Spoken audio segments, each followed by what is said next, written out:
The Council of the European Union press release on PESCO has a promotional video that opens with the line, "In a troubled world, citizens want the EU to offer them more protection," followed by images of fighter jets, drones, Apache helicopters, armed troops running off in military transport helicopters, aircraft carriers, warships, all to the tune of the kind of aspirational and emotive modern classical that you get on an ad for a new Mercedes. Apart from that, there is no detail as to what exactly it will mean for those who sign up, especially in terms of actual warfare. The only thing that is obvious is that the arms industry are about to make even more money because there is some vague reason we all need to be stocking up on guns and locking up our borders. What is this vague threat, Taoiseach? Why does the EU need all these warships, fighter jets and aircraft carriers? The European Union was set up with the aim of ending the frequent and bloody wars between neighbours, which culminated in the Second World War, or so it says on the European website. Now it seems that if you want to stay on the right side of the EU, you must sign up to enrich its arms producers. The German Defence Minister, von der Leyen, the main driver behind PESCO, along with the French, said in 2014 that, "I believe that joint armed forces would be a logical consequence of an increasingly close military cooperation in Europe." And after PESCO was set up in November, she said, "This is another step in the direction of the army of Europeans." We seem to be the only country who are in denial and who are refusing to acknowledge that an EU army is being created. Taoiseach, we are struggling to pay our defence forces a proper wage. 335 left voluntarily in 2017 alone, and now we are going to join PESCO, which states members must commit to year-on-year real increases in defence spending and investment. The speed at which the Council of the European Union has made this turn towards beefing up the EU defence capabilities is frightening.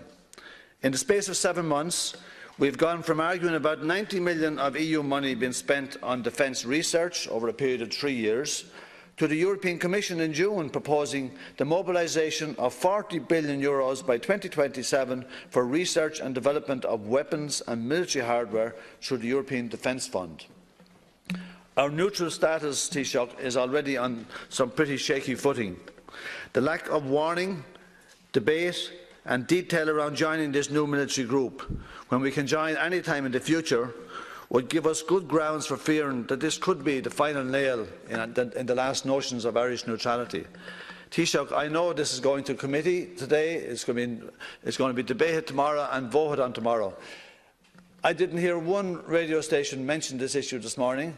The public don't even know this is happening, Taoiseach, and I think there should be a proper debate in the public realm as well, and that would take some time. And I don't believe, Taoiseach, that there should be a vote before Christmas. I don't think it's fair, given that the people actually are really, generally speaking, unaware that it's even taken place. Thank you, Deputy. Taoiseach. I have a very, very clear view on this matter, Ceann Comhairle. My view is that a Europe that's worth building is a Europe that's worth defending. And for a very long time, all of Europe has relied on the United States to provide for its defence. And there are real threats to European security. And over time, rather than relying on the United States to defend Europe and pay for European defence, Europe should provide its own defence and pay for its own defence and not be dependent on the United States in the way it has been since 1945. And that's what PESCO and European security and defence cooperation is all about. It's Europe starting to take responsibility and control over its own defence, not relying on the United States in the way it has done up until now. However, in Ireland we have a particular different view. We have a long-standing tradition of non-alignment and neutrality, one that I will defend and this government will defend, because we believe our non-alignment and neutrality makes us stronger, gives us more influence around the world. PESCO, for us, is going to be something different than it is perhaps for other countries.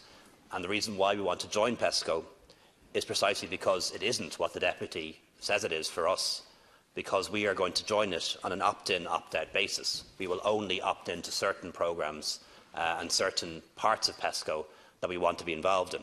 For example, counter-terrorism.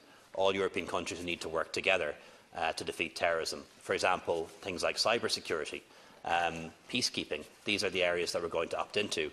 What we're not going to do, and I can reassure the Deputy on this, we're not going to be buying aircraft carriers, we're not going to be buying fighter jets, we're not going to be shopping around military trade fairs for any of these things. That's not in our interest.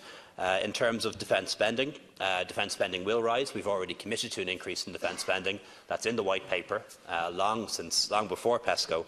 Where is that increase in defence spending going to go? It's going to go into bringing our defence forces up to the level that we wanted to be at, between 9,000 and 10,000. It's going to go into pay increases, which have already started but will kick in across January and through to October of next year. And it is going to go into new equipment, because we do need new equipment for our defence forces. So yes, we are going to increase defence spending, but we're going to increase it moderately, and we're going to increase it so that our defence forces can carry out the job that we want them to do. And when it comes to PESCO, we're proposing to join on an opt-in, opt-out basis, only opting in to the particular operations and programmes that we want to be part of. And in doing so, we're joining 3 other neutral countries that have already decided to join: Sweden, Austria and Finland, countries with long-standing traditions of neutrality, of not being members of NATO, who have already made the decision to join, and I think we should too. Thank you, Taoiseach. Deputy Wallace. Well, Taoiseach, if you're so hawkish and confident that this is what's really good for us, I don't understand why you're not prepared to allow a more public debate on this outside of this House as well. I mean, did the Lisbon and Nice treaties teach the state too much about allowing people to think too much about these things? Taoiseach, for a number of years we have witnessed the increased militarisation of Europe. And what's happening now is, you can say this doesn't affect our neutrality, but you know what? There's very few neutral observers would actually take that view from what's going on here. You say you're tired, there's no need, we've relied too long on the US to defend us. Listen, we're a small island. We've no intention of attacking anyone. There isn't anyone going to attack us. What the hell do we need the American military to defend us for? We don't need them, and we don't need a European army or to be part of one for this island to be protected. I'll tell you how you keep peace here. Thank you, Deputy. You don't bother anyone else, and you don't go to war with other people. And we should stop allowing Shannon to be used as a US military base as a stopover point for them to cause such destruction and create so many problems in the last 16 years. Do we not accept the fact that the world is a less safer place today because the amount of arms has been increased, and now we're going to sign up to an arrangement where we're going to be part of it as well?